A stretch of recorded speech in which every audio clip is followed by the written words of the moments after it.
Look what I have. Oh, me too. Cuban coffee. But it's Guatemalan coffee. Computers. The way to do it is you have to live with them like an animal. You have to stay very calm and keep trying, which is really good advice. You can't freak out because they feel it. As you once said, Andrés, in the city when we were walked around by this idiot ministerial assistant, after an hour of erring and not getting where we wanted, you said modern life is a permanent humiliation. Yes, you remember that? Yes. And we were trying to get to the prime minister or something. Yes. It's a permanent humiliation. Exactly. So who's running this? Howard has an idea. I do. So the idea was this, the idea is this: we're trying to promote Leon Krier's ideas and concepts and drawings and designs and places on social media, and so these are being posted on Twitter, Instagram, and beyond. The idea is that he was speaking of Cayalá as being an ungated community, which was rare, and that being ungated has become quite safer, but that the wealthy are changing it to be wanting to be gated again, sort of the seaside conundrum of today. And that you were speaking just 3 weeks ago when we were in Sacramento, you were speaking of, the survivalist utopian towns that were, gated gated in a way for safety and security. And so we both had two perspectives or two approaches in two different places that I thought would be a good conversation to begin with. But please, we just want to record a conversation between you two so that we can get the words out to the young people that are studying today. Well, actually, the words that I used were utopian and survivalist, but they weren't the same. They were two different models. The utopian towns often were in very, very difficult circumstances, like the Mormons in the Southwest, and how they had to be self-sufficient in energy, water, agriculture, also socially diverse. You had enough men and women and school teachers and people who knew how to grow food and people who knew how to make barrels. And so the utopian ones were actually the self-sufficient ones, that program, which has a long American tradition. And then the more secure ones, the ones that survived, were actually medieval ones, like the Bastides of France. And I had an insight about these towns in southern France, which is that actually the defenses were very flimsy. Anybody who wanted to get in could get in. First of all, the first thing you realize is they would probably close the gates once a decade when there were marauders, when there were difficult times. It was the possibility of closing the gates, sometimes at night, when there were marauders, but mostly they were open. But the other thing about the security is you just have to be a little more hardened, to use a military term, to deflect the marauder to somebody else who is actually a weaker target. So it doesn't take very much. It's like having a locked door. If your car door is locked, the person going by will try it and they'll go on to an unlocked one before they break the glass. And so you have to have the ability to have thresholds that you can close periodically, sporadically, and they don't have to be very tough. They have to deflect the marauder to an easier prey. And so it's not a very big adjustment and also they're in every way they're beautiful. These towns are beautiful, courtyard buildings are beautiful. It's not a burden if you do it right. That was my point. Well, I think that there was a difference with the gating for defense reasons, that you gated an entire community with rich and poor, and the priests and the craftsmen and the retired and young, and everything was gated against an external enemy. Whereas now the gated the modern gated community is really social gating. Yeah. Through income. Basically, I think the most important distinction is income. Huh? Yeah. And my argument when we started Cayalá, which was also the experience we had in America and elsewhere, is that of course gating is an entire community is a fake. It's a fake security. Mm-hmm. And particularly for a country which came out of a bloody civil war, which lasted many, many years, it was important that the elite, those who are responsible politically and economically, that they take the responsibility to build again the open society, to deconstruct the violence which opposed the different classes. Mm-hmm. So the argument was initially, you gate your house, as you said, your house is gated anyway. You don't want to let people in, you don't want to have in your house. Or maximally, we had typical neo-urbanist, initially muse type parking behind the house. You could gate that. Mm-hmm. So you have a secure insula, an island with because unfortunately the cars are vulnerable. What you find in these cities that have poverty, is that you can't leave the car out. You have to protect your car. Yeah. But then beyond that, it's fine. By the way, those alleys in the back, those mews, they're very good playgrounds. They're also good for children to socialize. Yes, and also it's a really learning ground for shared space, because you have cars and children and elderly all walking and carefully driving. And in fact, what was very different here in Cayalá is that we had the freedom to pave wall to wall all streets and squares. There are no sidewalks. Uh-huh. And that is really, I always try to do that, like you have it in Lucca or in the center of Florence or in San Gimignano. And it really works because people really drive more carefully. Yeah.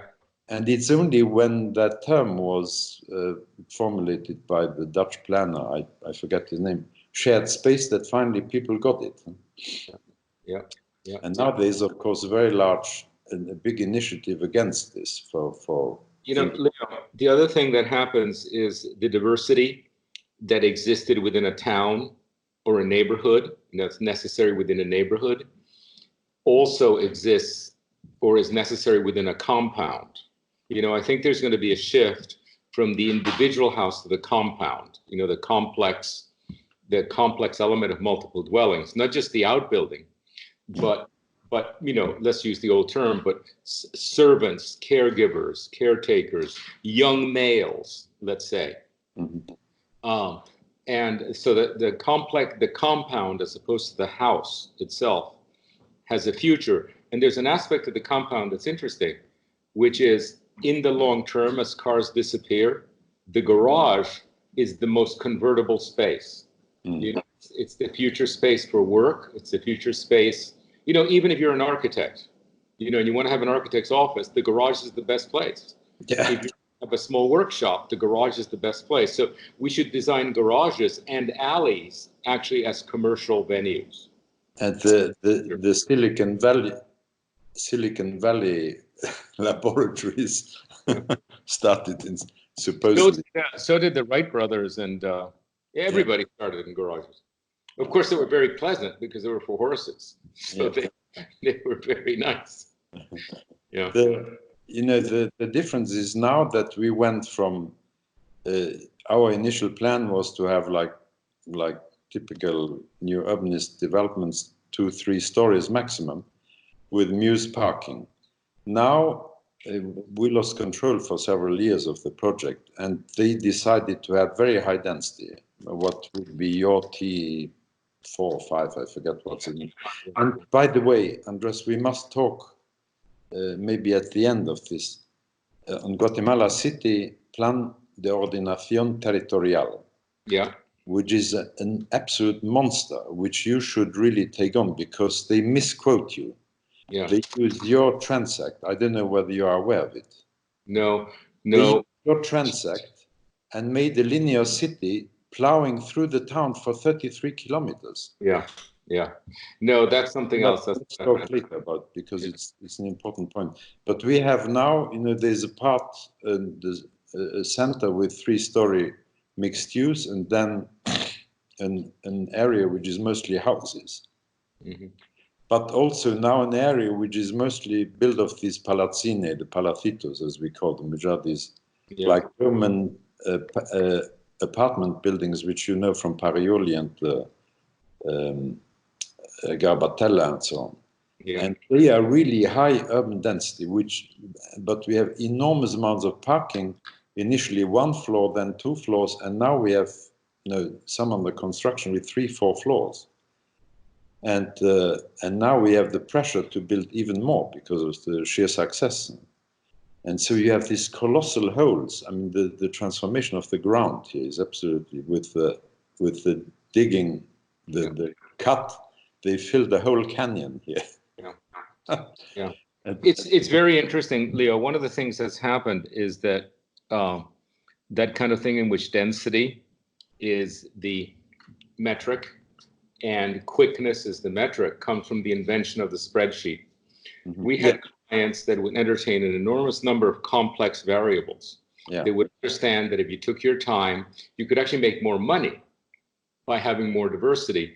But once this spreadsheet, especially the old spreadsheets would take, even when you had calculators, you change one variable, it would take 2 days to change all the variables, right? Now, all these young geniuses just press the buttons like this, and they always come up with the same answer, which is we've got to increase the density and sell it faster.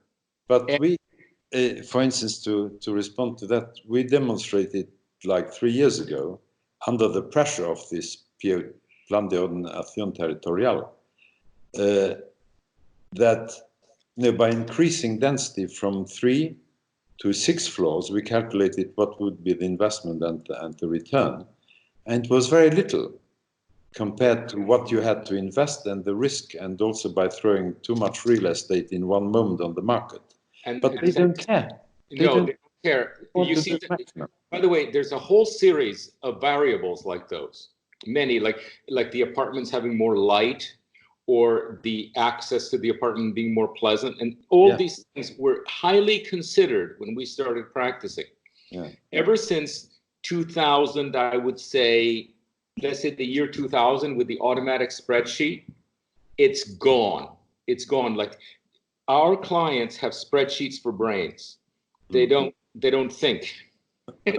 And so we have this problem.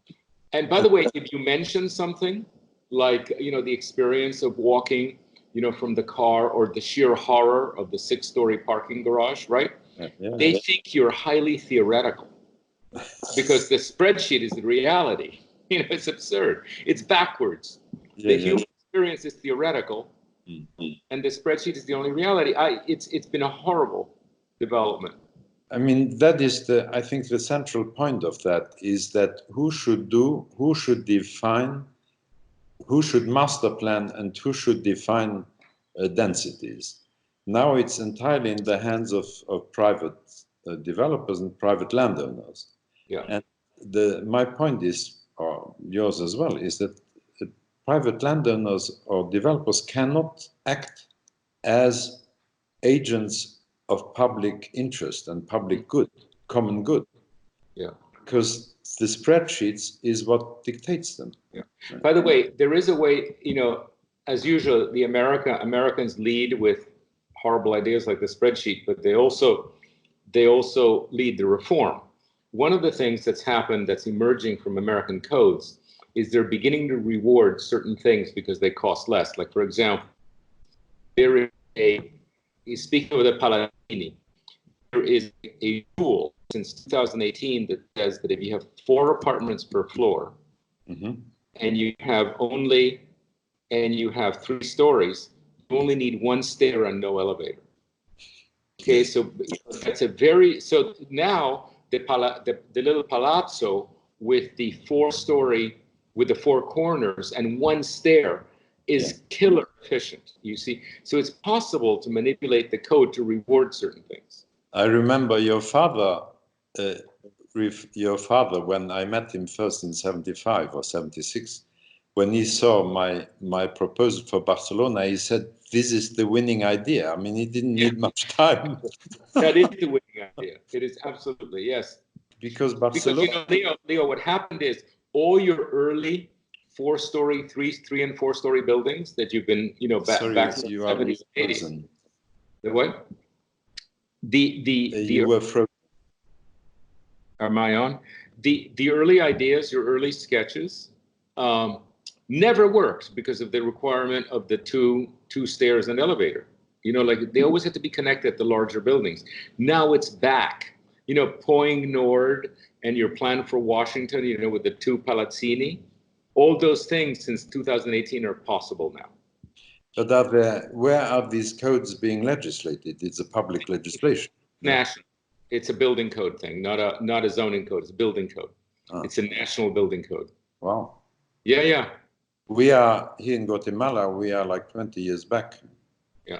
Unfortunately, one of the problems of the Palazzina is if you have mixed use all over, you need 2 separate staircases. But we have here generally, we have now virtually nearly 50 of those under construction or permitted.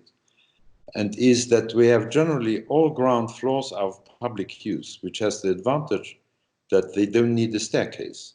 And then apartments are only above. Yeah. And also solve the problem of having apartments on a narrow street or a small courtyard, which is very unpleasant.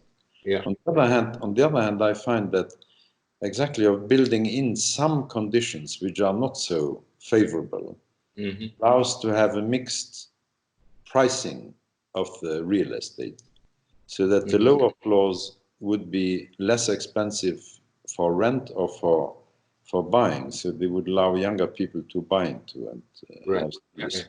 The diversity is vertical. You have built in. One of the things in Miami Beach, for example, you remember our apartment. You stayed a long time there. All those apartments in Miami Beach, because they were on deep lots, had 4 expensive apartments in front, right, face the street, and then mediocre ones further back, and then at the inner corners, at the inside corners, there were bad apartments. And so the price differential was built into the type. Yes. The problem with modernism and the modernist slab is that it optimizes every apartment, right? Every apartment worth the same. Then you have to artificially hobble it by saying, no, you have to charge less for that one. When in fact, urbanism automatically, whether it's vertical, as you know in Paris, or courtyard, generates a diversity of quality of housing, and it has to be left the way it is. The amusing diagram of Haussmannian Paris was that the rich lived on the piano nobile and the poor under the roof. Yeah. Now it's reversed. The Miami Beach apartment, as at 2 or 3 stories, has the same thing. The further you are in the depth, the darker it is. Yeah. Remember what I mean? Those people in the back, Leo, that you didn't even see, that lived, past Liz's and my apartment. There were 2 apartments there that actually were much less expensive. Yeah.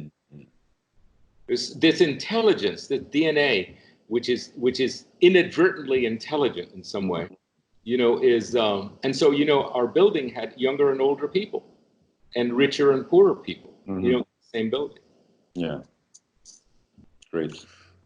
When we were in Sacramento, Andrés, you talked of a Pearl Harbor moment coming for climate change in our psyche, and then yet here we all are sequestered in our houses. Is this our Pearl Harbor moment? Okay. What happened was, I made the point that in 2022, the next Paris report would come out, and the information that was being fed into it was a complete disaster in terms of performance. Okay. And then that year happened to coincide with the president's report, what's called the American report, which is on a different cycle. They both coincide in 2022, and it's terrible. And that would be a stunning outcome, a revelation, because even Norwegians were doing horribly. Even the saints were doing horribly. And so I said, let's get ready for the Pearl Harbor moment. And so when that happens, we will have a response. We have 2 years to actually have an urban response.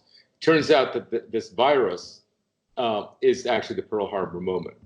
You know, it was, this is going to cause a lot of people to rethink things. Unfortunately, I think many of the things they will be thinking about, unless we intervene, are going to be negative towards urbanism. Like if you just do a raw analysis of living less densely, drive-throughs, at home entertainment, the whole set, it's not good unless we intervene, I think, in a very, very intelligent way and quickly. So. Well, I think that what frightens me is not so much the climate change itself, which is unpredictable, but what it does for politics and for the economy. And you see now that all this terror which is being spread, that we are guilty now for climate change and that we have to repent. But this is also a moment where monopoly capitalism is experiencing another effort of monopolizing and of the big scale taking over and eliminating all those who cannot homologue, or whatever you call it, the activity. I remember when the European community really pioneered this by making legislation which would destroy systematically all small-scale enterprise. Right. And then artificially make things to encourage small enterprise, but it never worked because it had been killed in the roots. And my father was a craftsman, he understood that. The Marshall Plan came with a big industrial monopoly capitalism project. And so this climate change, which is global, will allow those speculative political speculation to become even more authoritarian. And the joke is Germany that you are, it's still, you don't have to pay, or it's still free of charge to breathe in, but to breathe out. and, That's great. And the infantilization of the situation is when you have a child being received by the Pope and by the presidents, and they all kneel down before that poor child, and it shows that this doesn't really. I listen to a lot of. There's a lot of science also on climate, which is not paid by the oil industry, which says that that the UN report on climate change is not science. It's a political project. Yeah. There's even now when they there's statistics come out all the time on something as measurable as people dying or people getting sick, and it's all politicized. It's just amazing. But what I think is going to happen is, regardless of how this comes out, there will be a cultural memory of it for a generation. People will remember it. And by the way, this is much worse. People say, well, we got over 9/11 quickly, but that was very New York centric. The rest of the country wasn't that affected. It's New York freaking out, Americans freaking out a bit less, and then the world not giving a damn. This is absolutely global, and it may last for a generation. I think that for the rest of our professional lives, everybody on this internet discussion, for the rest of our life, we will be living with the cultural scar of this thing. Whatever the facts are, it's really scary, etc. Well, I think the next threat will be when in the menace like this, which is very, very difficult to understand. But we are still connected. Now imagine if by some control, as this is happening, we walked yesterday the empty town here. It's fantastic. You are really like in a De Chirico with the sun setting and nobody around. Yeah. But then suddenly, as we approached the edge, we wanted to do the edge boulevard, to walk the edge boulevard. There was a drone in the dusk which followed us at 100 meters high, and we waved to it, and then it went forth and back. Now imagine this: the means of control of population to keep you where where you are supposed to be, not where you want to be, is just beyond belief. Yeah. And that is where the real danger. I don't think it's climate change, because I listen to a lot of climate science, and the whole terror about carbon that and the fashions about zero carbon city. Yeah. Is a complete joke. Are incredible, complete joke. Oh, seriously.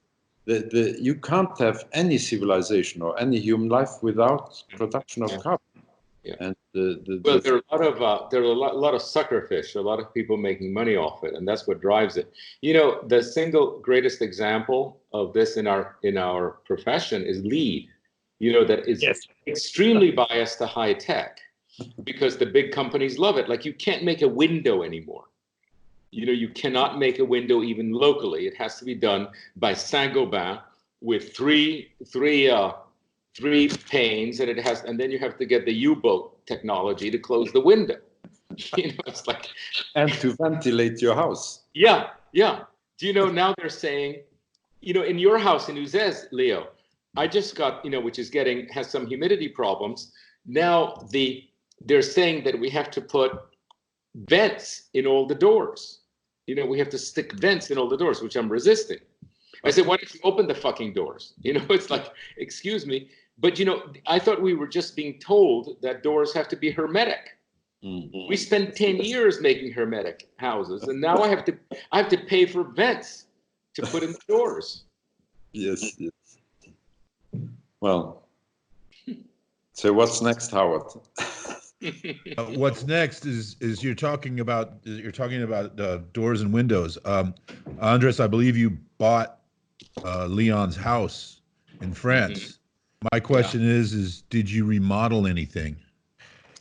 We did. We added a pool because the lady next door died, and it was either buying the lot or having potentially our view blocked if the house were rebuilt.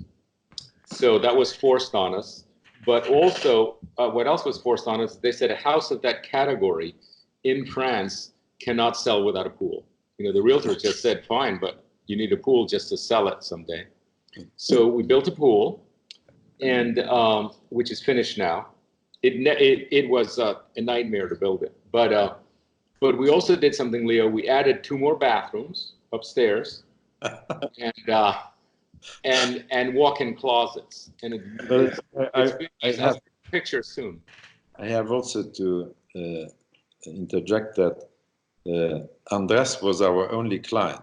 We had the house on the market for over a year, and people would come and shake their head because every room was a library. Yeah.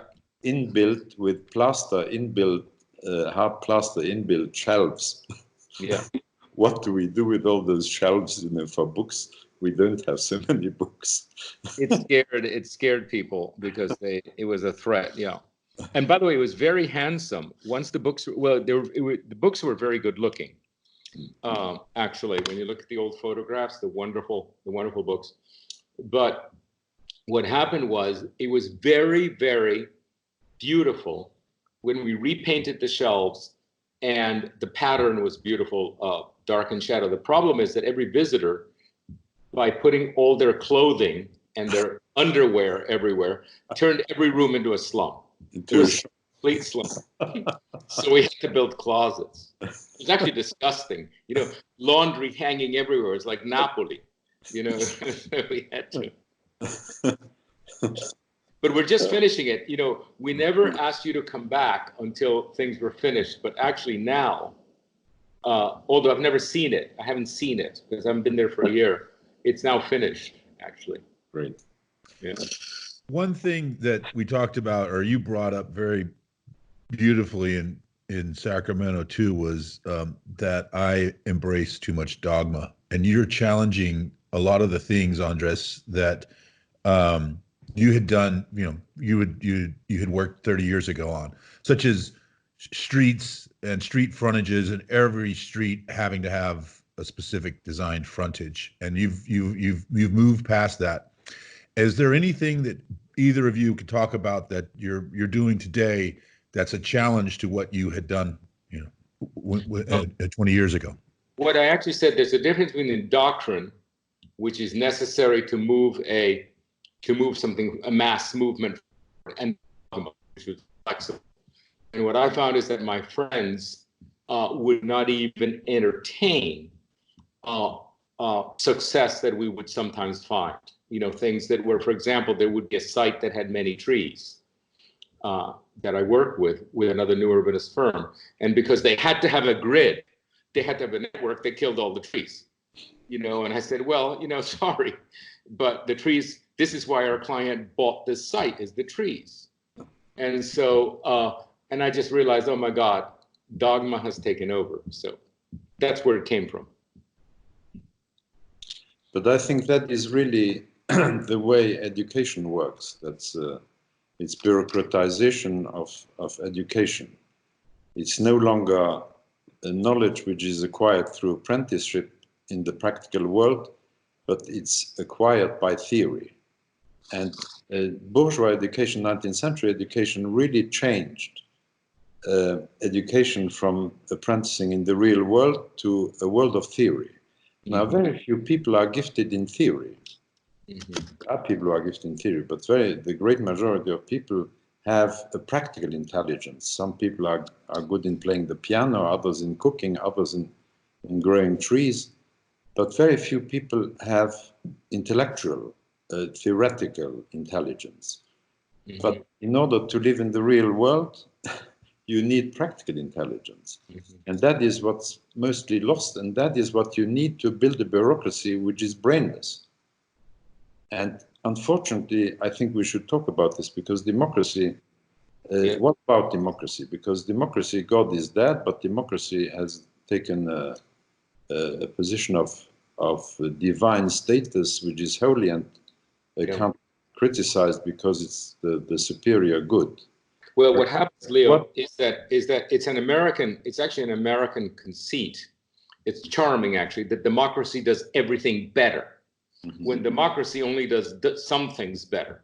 And there you can list, democracy does this, and then it's the whole subsidiary thing. Like, who should decide? What we do now in charrettes is we actually list the decisions that must be made, and it's a very long list usually. And then we say there are these different people who are able to make the decision, who should decide.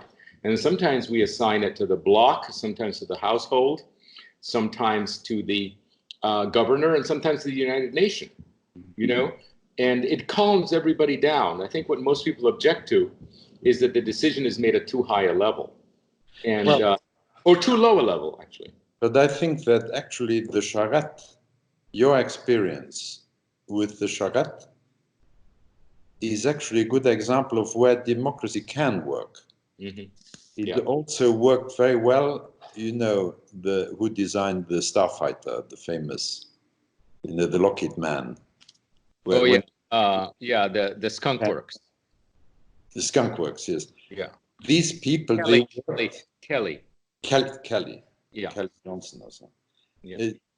They worked exactly. I've always thought that's probably the ideal model for technical democracy.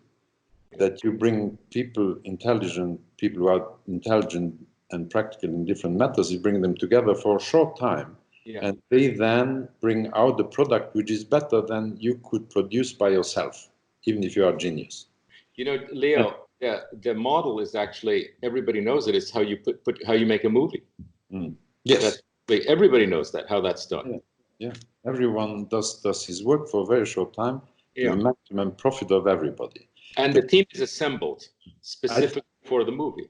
I think there's really a philosophical and existential problem with democracy as a system, as a large political system, is that it is a machine which is designed to make laws.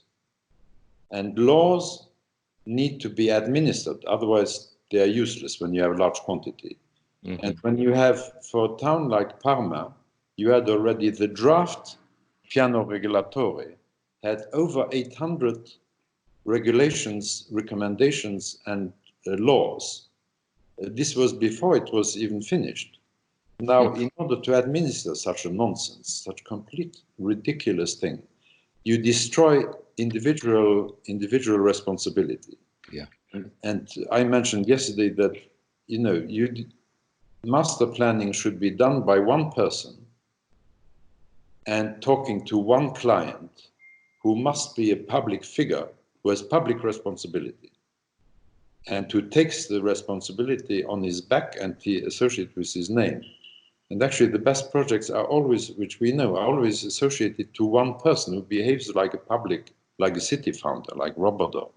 Or like Count Lippens at Knokke. Yeah. That's absolutely painless. Or Prince Charles. Yeah. But these are the figures which should really, public administrators should behave like that. And because they can't master plan, they must employ us or a single person who does it, instead of employing huge teams who cost enormous amount of money doing work which will never be of any use. And that is the problem. You know, in the time we designed, you know, maybe 2 or 3 towns. You have done, I don't know how many, but then you work with enormous energy. I mean, like almost unlimited energy with very great amount of people. You educate it yourself. But if you think that really to do the real great places, which you have done, but with enormous effort, it would need a gentleman to make a little sketch, talk to another gentleman who is really responsible, and the town will be built properly. There's one thing. There does need to be a master planner, but you also need an engineering consultant, you know, a landscape consultant, etc. So the team it's assembled like for a movie production, you know, the director, etc.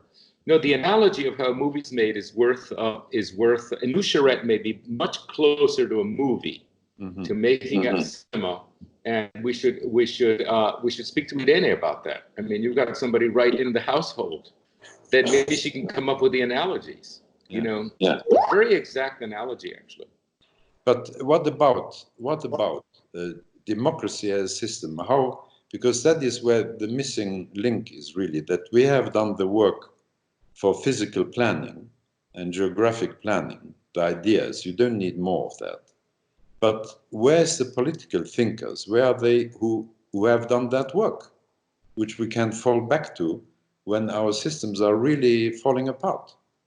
When democracy, as it is now designed, becomes unpayable. I always remember writing, you know, in the future, nobody, when the world is really coming to its senses without available fossil fuel, all this nonsense of modernist art filling all the museums in the world will just be unpayable, this nonsense. Yeah. And that is really the missing thing. Where are these people who have thought about that? Because politics have been in crisis ever since we were born. You know what's necessary, though, when you think about it? What's necessary is an entirely new profession, because very few people know enough to actually make that preliminary plan that incorporates, you know, planning, architecture, engineering, landscape, drainage. You know, there's marketing, by the way. You know, somebody has to like this stuff to buy it. And that's a profession that doesn't exist. That's why we have teams. Now, I personally could do everything at the level that's necessary for a charrette, but nobody trusts me. You see? That's the problem. So I have these ventriloquists, you know, with credentials, very expensive, to say what I already know, because I've learned about trees and pavement and everything else. So, but there's a new profession. You know, the walker at College of Charleston? You know, the new professor there? They started a new architecture school at the College of Charleston, and I said, look, you don't need an architecture school. What you need is a new profession.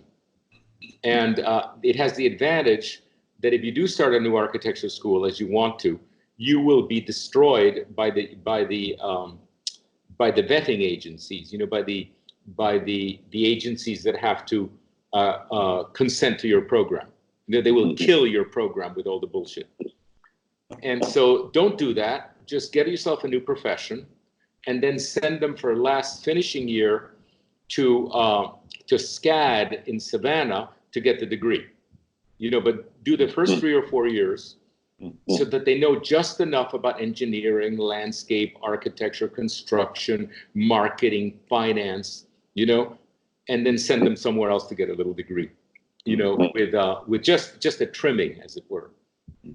But I keep thinking more and more that as things fall apart with this huge crisis we have, we need, in fact, I was thinking about talking to our dean, and I said, Rodolphe, and I said, Rudy, do you think our students are going to come back next fall and they want to hear what we've been teaching? Really? I mean, no, they don't. We're not going to have students if our catalog looks the way it does. We need to actually put forth a new profession, and actually begin. So this crisis is tremendously interesting, Leo, because it just all the pieces fell off the chessboard, and we can put them together differently. Unfortunately, at a terrible price for many people. That's and the banking. The banking system, which is about to fold in, will impoverish us all. Yeah. So true. No, one last. Oh, sorry. Go ahead, Leo. Sorry. The problem of this theoretical. That's where I want to get at, of 19th century and 20th century education, is the theoretical education removed from the world, preparing for irresponsible people managing laws and regulations they have absolutely no clue about, and becoming stupid. And you have the most intelligent people in bureaucracies taking the most idiotic decisions, because that's what the recommendations, generally not the laws or rules, but what the recommendations recommend.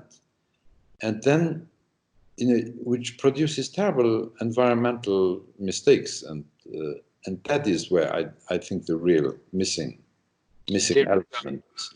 It used to be that the civil service, like the British civil service, and to a certain extent the French, used to have discretion, and so it attracted an elite. The old British civil service was an elite. You read about it all the time. Once the rules became rigid, what you get are people who have no imagination and very low quality minds. But I think it's really a problem of education, because what equal education does and obligatory education does to inborn talent, because every baby is born with some colossal genius gift, Some kind, yeah. and that is being destroyed by this uniform theoretical education. Whereas in an intelligent society, which really values talent, you immediately see who is good intellectually, who is good practically, who is a good musician, who is good. You see it already with a child, 2 or 3 years, you see it. Yeah. And there's an Austrian psychologist who has fantastic sentence. He says, children are born with genius and with enormous interest in the real world by asking questions, endless questions, 300 questions per baby per day, at least, which you need to answer. And they get the answer, and it's like the answer is immediately imprints itself into a material, into a brain which is prepared to receive it, puts a word with a concept, and grows intelligence. Then he says, he's called Michael Hütter, genius. He says, then children get sent to the kindergarten or to the school, and then instead of asking questions, they are told, shut up, answer only when you ask a question. And that is where talent becomes completely sterile, and only a few survive. And that is, I think, where the fundamental problem is. It's education. How that can be cured, we don't have a clue. I mean, also here's my take on it. I realize more and more that there are certain things that are not, as the Americans say, in our pay grade. That's what the Army says. Not my pay grade. Okay, not my pay grade. And so once you realize what your pay grade is, which is our quite large toolbox, you know. And then learn, actually, I had this incredible experience with the mobile home industry, which is full of idiots, complete, you know, like, you know, Marianne Cusato, full of idiots. And I used to get very upset. I would say, how can you be such an idiot? And then I realized that actually the more they were idiotic, the more opportunity I had. And I could hack every system because nobody was defending it, because every little soldier was holding on to one little crenellation. And I said, there's no one at the gate. Right? And so what I began to do was hack the system. And it can't defend itself. Because, and so within our vast toolbox, because, you know, as planners and architects, we have a huge toolbox, huge. We can actually, once we stick to hacking the system, which actually, when you think about it, that's what you do. Okay, that's what we've all done. We've hacked the system. And once we say, well, education now needs to be hacked. Okay, I'm not saying education isn't at the core, but it's not reform. Reform is different. It takes a long time. It's done at the highest level. You have to become a lobbyist. But hacking it is, you go and catch some architecture students that are half-formed, and you basically kind of switch things around, you know, within our realm. That I think we can do in our lifetime. Yeah. Speaking of half-formed architecture students, yeah, Adam, do you have a question? Adam is a student at the University of Texas at Austin. Yeah, I just wanted to kind of, my eyes lit up for a lot of that. I'm totally with you about the destruction of genius and intelligence and the role of education. I'm in graduate school at the University of Texas in Austin. And I think part of why we're having this chat and this discussion and hopefully more going forward is exactly that. This here and distributing these conversations, the reach that the internet allows, this is part of that solution. So I guess I don't have a specific question, but I totally light up. And I think having this long form discussion available is essential to doing what you say, changing the profession. And I'm super curious if you want to speak more to what you're doing with Charleston, Walker, the new profession, what that might look like. Here's something that I think you put your finger on. It used to be like Leo and I would want to access the students, call it Harvard, okay? And what happens is it was impossible to get into them because they just didn't. One of the things they would say about new urbanism, this is how it was received at Harvard. Oh, yes, it's interesting, but it's not what we're discussing here at Harvard. I quote. So what they do is they set up an iron curtain. And the iron curtain, if they control the bulletin board, the physical bulletin board, and they control the lecture series, and they control the reading assignments, and they control the magazines they buy, and they control the professorship, you literally couldn't get in. You could go in and go from desk to desk like a pauper and try to make a case. But with the internet, you can bridge. You can actually go right over the iron curtain, and you're right. But how do you alert the students within the schools who are now very discombobulated and very dissatisfied, I hope, with what's going on, and get them to actually somehow rebel? Tell me about that, Adam. How do you get to them? That's a great question. I often say, maybe to the chagrin of every architecture professor I work with, be careful reading theory. It might make you a worse architect.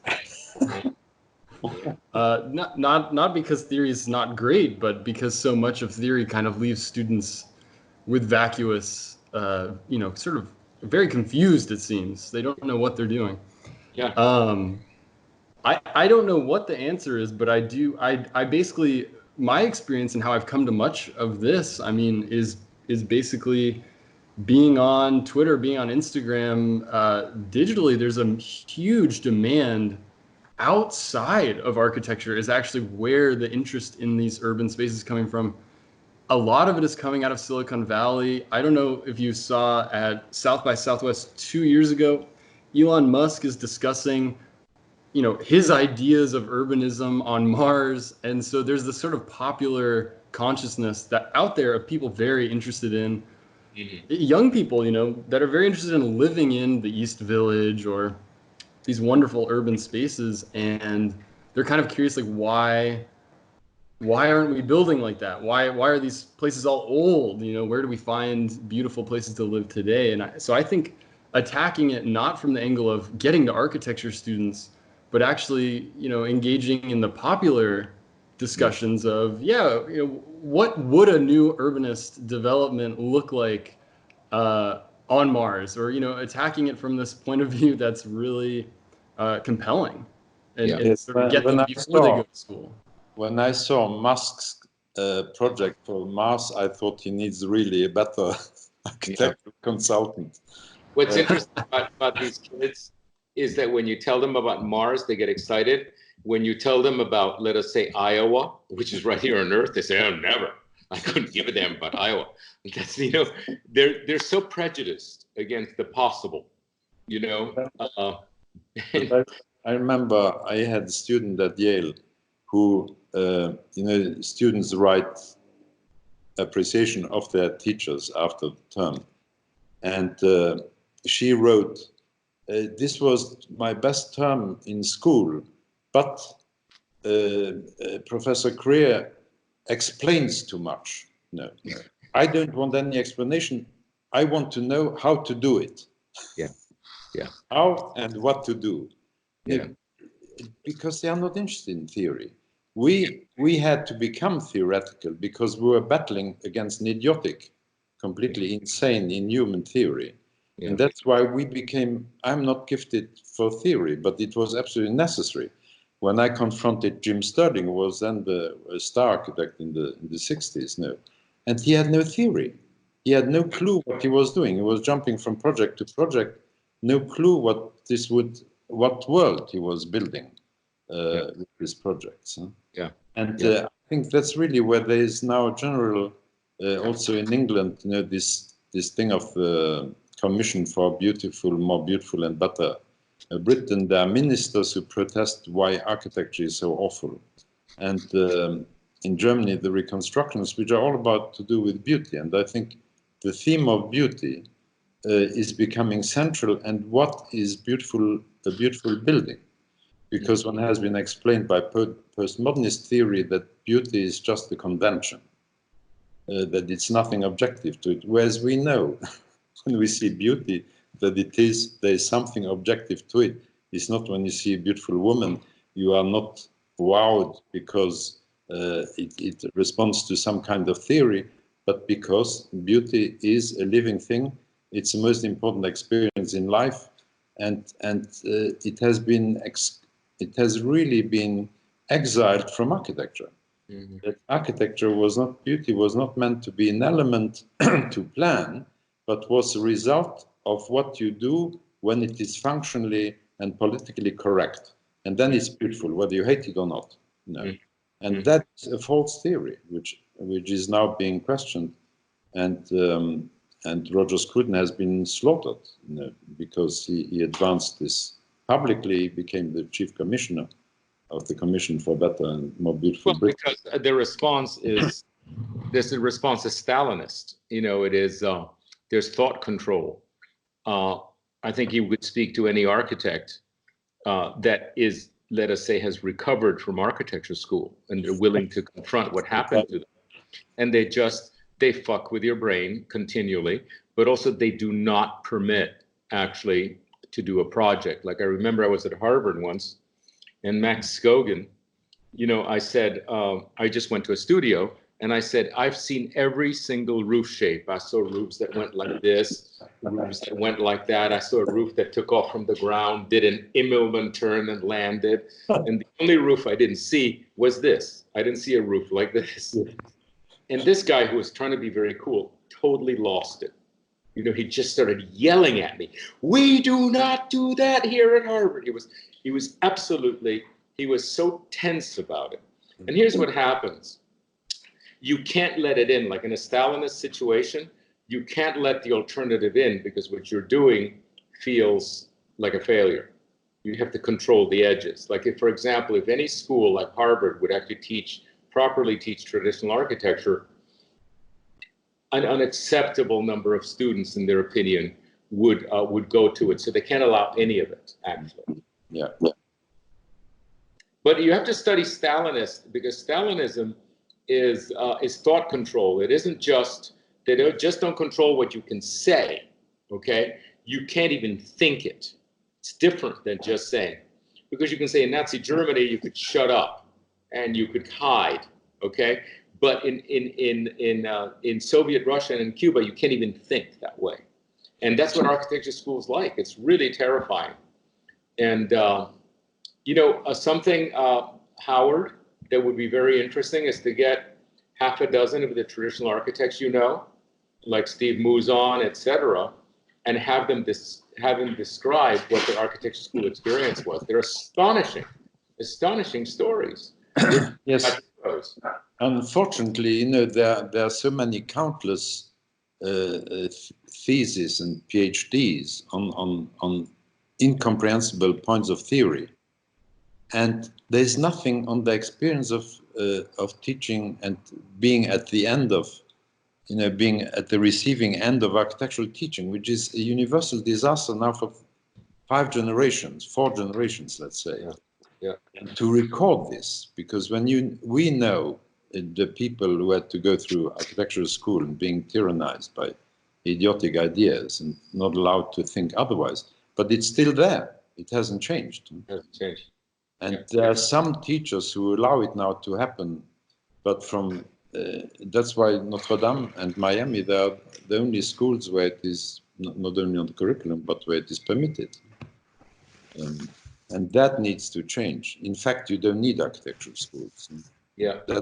That's a real problem. You need apprenticeships, right? Because, an interesting idea about the Architectural Association in London was that it was not created as a teaching instrument, but it was created by architectural offices in the 19th century, London offices, so that the apprentices could go in the evening on weekends to attend classes of matters they would not learn from the office work, which was generally complete. So the school was purely there to complete around an architectural education with more general culture, literature, and so on. Now it is, it is supposed to be the place where you learn everything, and then you come into the real world and you notice that you know nothing about the real world. Yeah. Nothing about construction, nothing about people's tastes, nothing and about... The professors, when you point this out, will say, oh, well, we don't teach that. That is actually training. We do education. That's how they say it. And so they load up the poor offices trying to compensate with all the really, really boring stuff. Like, no, a stair is made out of steps, and there's a handrail. You just can't believe what you spend your time teaching. Yes. The professors are just having a marvelous time running a circus. Yeah. We're at 1 hour exactly. How do you all feel about this time here? Is this a good time to end, or would you like to continue the conversation just a little more? Howard, but guide us. Well, my guidance would be this. You're talking about beauty. You're talking about demonstrating beauty. Leon, you spoke before several times about the new urbanism should have designed a capital city. And this goes back to the democracy discussion too. What are your feelings on capital cities, such as your work on Washington, D.C. today in this political environment? I also know you worked on Jerusalem as well in the past. And so what are your feelings about the idea of demonstrating beauty and theory in the design of a capital city that the new urbanism has never taken on? Well, we grew up with the myth of Brasilia and Chandigarh, and the enormous inspiration which came not only from Brazil or for countries, but also for the world of architecture by creating new capital city in order to demonstrate what modernity would be about. And this was a very inspiring thought, but then the reality was another matter. But I think, for instance, really this is an urgent matter because I have been looking at this for 40 years, that Europe is missing its capital city because, you know, when you think of American politics, you think of either the White House or the Capitol Hill. And without these monuments, which Washington makes, which is really a form of the American polity. I mean, without these 3-4 forms, it wouldn't exist. And Europe has been formed after the war to plan a kind of superstate, you know, to eliminate nations, which now, interestingly, with the crisis, nations become again very important. But European institutions have been built without an aesthetic idea. Exactly with the postmodern theory, which was not invented by postmodernists, but has been around for a while, is that it has to be a symbol of modernity. And as modernity, with the only thought of modernity was industrial modernity and bureaucratic modernity, Europe has been building buildings, institutional buildings in Brussels, Luxembourg, and Strasbourg, and it's remained faceless. All the buildings done for Europe are of low quality, are horrible in architecture, terrible in scale. And there was actually one building of quality, which was the High Court in Luxembourg, which was a copy of Saarinen's John Deere company. But it was actually more interesting than the John Deere company. That has been, in the last few years, destroyed by Dominique Perrault, who has replaced it by a pile of glass, 3 skyscrapers, 2 gold and 1 black. So Europe, when people think of Europe, they don't have a single building where they could feel attached to. When you think of English politics, Westminster Abbey. French politics, Assemblée Nationale. German politics, now Bundestag, and so on. There's always a building which is lovable and beautiful and classical. Europe is only just material, building material. And that is why I thought the creation of a small European capital on the Rhine, you know, selling Brussels, Luxembourg, and Strasbourg, creating a big fund, to a small capital. But to build a capital city, you need a program. And they have been asking around who would be able, a constitutional thinker, who could tell us what Europe should be rather than what it is, a bureaucratic monster, which is promoting colossal industries by mega lobbies. And you realize that I had a small lecture in the Parliament, European Parliament in Strasbourg, and I was shown into the big hemicycle, you know, where you sit 800 people. There were like 788 empty chairs. And this was a debate between the head of the central bank and the economy minister of Greece. And you could not see from the balcony where they sit because it's such a vast room. And there was nobody else there. Then you come out of this gasp. No, the hall is actually not so bad, but you come out into the horrible building, which is mostly lobby. And there is where the real activity is. Thousands of people making deals around tables with whiskey and so on.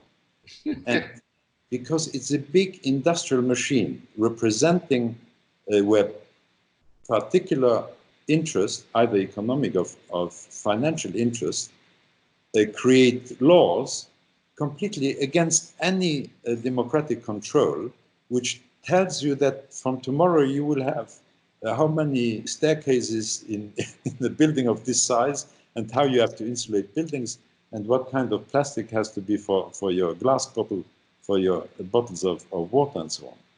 But which are totally arbitrary, and they are ugly. And that is the real problem. That Europe needs to be replaced, in order for Europe not to collapse, need to be replaced by some kind of very powerful symbolic organization, which people not only respect, but also love. And that is what is modern politics, is so ugly. All the buildings are ugly. The laws they do are uglier. Really, it's, you know, there's a cult of kind of a cold, supposedly just equality of everything and no values, nothing sticking out. And that is where I think really the problem is. And that architecture is one of the ways to articulate institutions into beautiful, respectable uh, systems which have also a sympathetic scale, which are not these monsters which are, you know, knocking you down, just make you feel impotent vis-a-vis this Leviathan. You know, Leo, one of the things that people don't realize, the younger people, is that in the 60s, when Europe took a strong turn to the left, and you had the socialist governments in several places, that the architecture, as a matter of ideology, had to be cheap and ugly. You know, they had to bring it down. Do you remember how that happened with the Smithsons, etc.?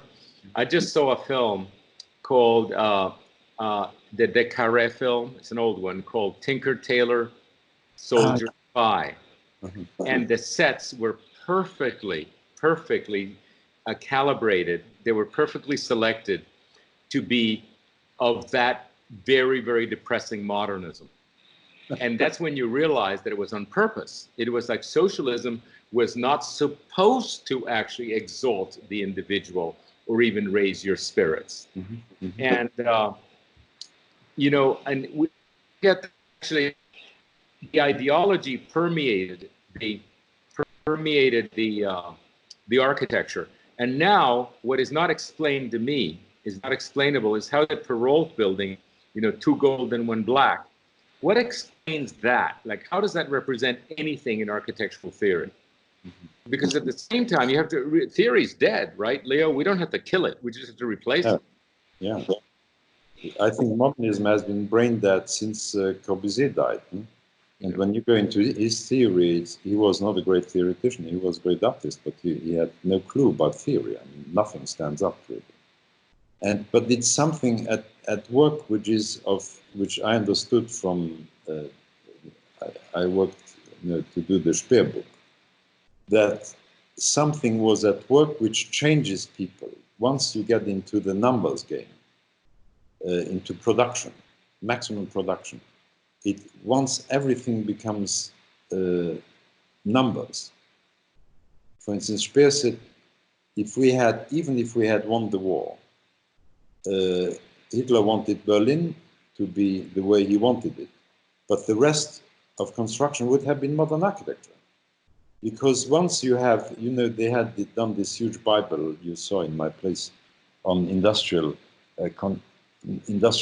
reconstruction of Germany. Once you can count, you built industrially a whole town. You have everything down in numbers, the numbers of rooms, the numbers of buildings, the numbers, but also you have for one town, you have 35 kilometers of classical cornices. Yeah. What are they for? You made me right. You made me. So it's this. I have that book, Leo. Yeah. The maximum, you know, when the numbers take over, everything else, and that is how you de-responsibilize human beings in bureaucracy. And then Eichmann was not unique.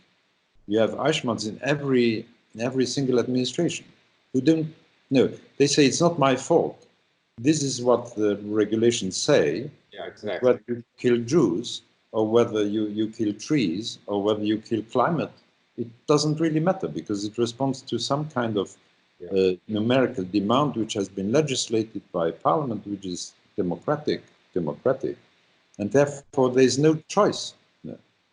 And that is where the problem is. You know, in the past, and that's what you brought back, at least in your project, you have always a town architect, where a single person is responsible for the form and doesn't have to, and the codes are only to sustain his authority. He is not supposed to be a dictator or pure policeman of the code, but the code is there to sustain the authority of what he represents. He's a person who knows. and to know when something is acceptable or not. And that is what's mostly lost now in authorities. That's what will be the most difficult to get back to, I think. As an anecdote to the capital discussion, I was hired by the San Manuel tribe from the Kumeyaay Indians, and they had bought their ancient homeland, which was the Arrowhead Springs side in the foothills outside of LA. And they said, what do we do? They were looking for a master plan, and I came up, I was reading your book, The Atlantis, and realized that they lacked a capital. And my proposal was, you need a capital city for your nation. If you're a nation, you have to have this. And they completely understood the idea of a capital city to bring together, gave them respectability, to bring together their history, to put them forward in the future, and that beauty. And I just copied, it was on this hillside, so it looked just like Atlantis. I put everything, I just copied it in there, and they loved it because of that idea of beauty bringing respectability and to their tribe, to their nation. And I think there's a lot of opportunity for that in across the nation of Indian wealth being built by the casinos. The thing about classical architecture is that you don't need to explain it. When you see now, tourism has always, or governments are obsessed to have tourist interpretation centers. No. Tourism doesn't need interpretations or explanations. It's only when you have boring and ugly stuff that you need interpretations. And it's only when you have ruins. I mean, I really hate even classical ruins because they were not meant to be seen. No, when there's a ruin, it should be rebuilt, because that's what ruins are about. It's about incomplete buildings, which don't need explanation. And architecture is a universal language which doesn't need translation, justification, or excuses. Whereas modernism is always accompanied with a lot of excuses. Well, you may not like it, but then you are not an architect. You need to be expert to understand this painting by, I don't know, some horrible, incomprehensible message on a wall. And that was what all potentates in the past always used: classicism and beautiful objects, manufacts, in order to legitimize themselves. Modern powers don't care. And that's why I think that Trump's thing that the federal buildings should be beautiful and classical, a proposal for that, is very, very important, whoever Trump is. Yeah. What do you think on this? I know you are not a Trumpist. I do think that what I love about classicism, particularly the orders, is that their ability, what you say, they don't need to be explained, is that they're populist. That you don't need an education. And so it's possible to make a box relatively economically and functionally, and then put classical orders on it that are attuned to express what the building is in an incredibly economical way and without needing anything. And I always show the two Doric temples two Ionic temples by Asplund, done the same year. 1924. One is a tomb for the Swedish Minister of Economics, and it tells you exactly that it was the tomb for the Swedish Minister of Economics. And then and it's a temple that has two Ionics, and then he also does the entrance to a theater for very lively nighttime amusement. And it's two Ionics that tells you exactly this is going to be fun, and there's absolutely not one person in 1,000 would confuse which is which. And what's more, you would know a lot of the kind of fun that the Swedes have, and you would know the kind of character that a Swedish Minister of Economics would have. I mean, everything is expressed without any training. And that is what's fantastic. Now, what I don't like about the orders of Palladio is that they don't have that range. They don't have that range. While classicism does have that range, but Palladio doesn't. And I think what's killing us, what's killing classical architecture, is that it's being confused with the Renaissance. Classical architecture is not the Renaissance. It's a very small period. And there's been 450 years of brilliant architects trying to communicate. You know, and that's what architecture can do. But I particularly love that it's populist, that you don't need a training, and I love the range, you know, of you know exactly what you're looking at. And I think that traditional architecture can be revived when that range is again reintroduced, because nobody with a first-rate mind just wants to learn Doric and Ionic, you know, as Palladio interpreted it. You know, it's just not. It's not very difficult. It's not very difficult. It's laborious. It's laborious. But the other stuff is fantastic, and people love it, and people understand it, and I think that's the key. The 21st century, Leo, is a very populist century. That's what's coming. People have a choice, and they will be choosing things that they like, and we won't be there. The academics won't be there. The theoreticians won't be there to explain. They have to get it automatically, and I think traditional architecture is able to do that. Well, you know, one of the things is that education or health system or whatever, the army, always need more money. And that the great thought is that democracy, if it provides more money for education, you will have better educated people. This, I think, is generally just the opposite. There was the French Minister of Education 10 years ago, Luc Ferry, who talked exactly about these things, that people are not born with theoretical intelligence, but with practical intelligence, and that French education should go back to train people in what they are good at, not in what they are not interested in. You know, he said this on television regularly. He lasted exactly 6 months as Minister of Education. But this is something, you know, the William Morris type of socialism. That is something which socialism has completely. Well, that's why what's interesting is that this will accelerate the breakage. What happens is, you know, with the costs of everything, this government subsidies, there really will be no money to pay for the schools, to keep throwing money at the schools. You know, Leo, everything is breaking, and either we're there to reassemble it, you know, at least the urban pay grade, or someone else will. But and there are plenty of contenders to take over and explain, you know, how we're going to get out of this. And a lot of the Greens are really masterful at it because they have very simple prescriptions, etc.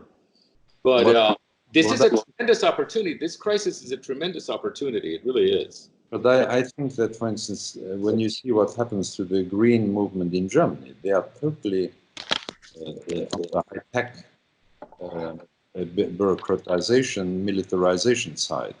They support energy systems which are completely insane. Yeah. And I think that salvation will not come from there. No, not from the Green. That's what I'm saying. But in the absence of us, it will. Well, I always wonder where, you know, why are we not being asked? You know, I always wonder why you didn't have a desk in Obama's when Obama made these beautiful speeches to become president. You thought, I mean, Andrés will have a desk in the White House. You know precisely that. Whenever I've been on a board of anything, including the CNU board, when the decision's made, you have to shut up and comply with the group. And actually, as soon as they get outside the board, from the outside, you can say whatever you want. At least speech is protected. Once you're inside, you can't even say what you want, and even in the academy, you know, they'll punish you. So being an outsider, one can be a critic, and that's why. That's why it can happen. But the thing is, it takes a huge amount of energy. But you know what's also happened, Leo, is that the thing was very solid. You know, the system was very solid. It had its own internal logic. It had its people, a lot of people making money from it, a lot of people having very easy jobs, not doing very much, not thinking.